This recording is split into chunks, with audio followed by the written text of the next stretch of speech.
Dinas Perindustrian dan Perdagangan Aceh bekerja sama dengan Disdakperinkop dan UKM Aceh Selatan menggelar edukasi peningkatan pemahaman sektor konsumen, Kamis tanggal 16 Februari tahun 2023. Kegiatan yang berlangsung di Aula Dinas Pariwisata Aceh Selatan itu dibuka oleh Sekretaris Disdakperinkop dan UKM Aceh Selatan, Kusaifuddin, dan diikuti puluhan masyarakat selaku konsumen. Sekretaris Disdakperinkop dan UKM Aceh Selatan, Kusaifuddin menyebutkan perlindungan terhadap konsumen merupakan hal yang sangat penting diperhatikan oleh pelaku usaha. Ia juga menyebut, tak kalah pentingnya, barang dan jasa yang dimanfaatkan atau dikonsumsi masyarakat selaku konsumen wajib memenuhi unsur kenyamanan, kesehatan dan keselamatan, serta ramah lingkungan. Akan tetapi jaminan atas pemanfaatan jasa tak kalah pentingnya dalam perlindungan bagi konsumen. Perlindungan atau jaminan yang menyertai barang atau produk yang memanfaatkan ada dikonsumsi oleh wajib memenuhi unsur kenyamanan, kesehatan dan keselamatan serta ramah lingkungan atau K3R. Narasumber terdiri dari yakni Pejabat Otoritas Jasa Keuangan atau OJK Provinsi Aceh, Rian Novian, dosen USK Banda Aceh, Ismawati, dan Kasih Pemberdayaan Konsumen Disperindak Aceh, Rosalia Indah. Tapi kita nggak tahu itu dia berizin atau enggak. Nah, itu bisa memberikan informasinya ke kontak sertifikat tersebut.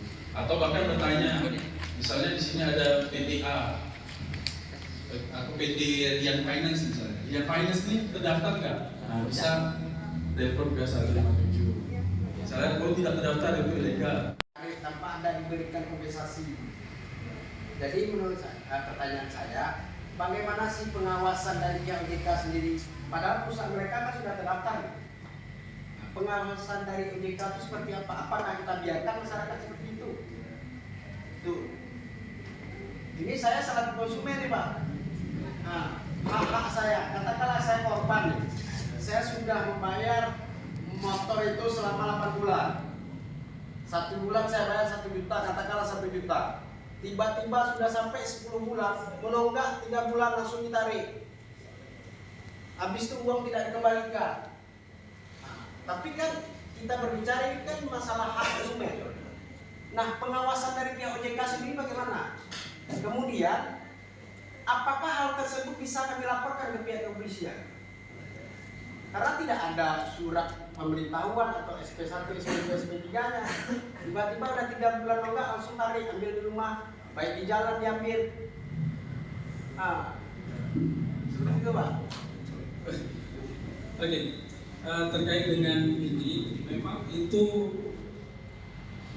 yang kami sampaikan tadi di awal itu kan dari marketing itu supaya dia bisa menjual, kemudian kalau nggak bisa ya ditarik balik agunan, itu kan menjadi agunan, jadi menjadi oleh pendapatan.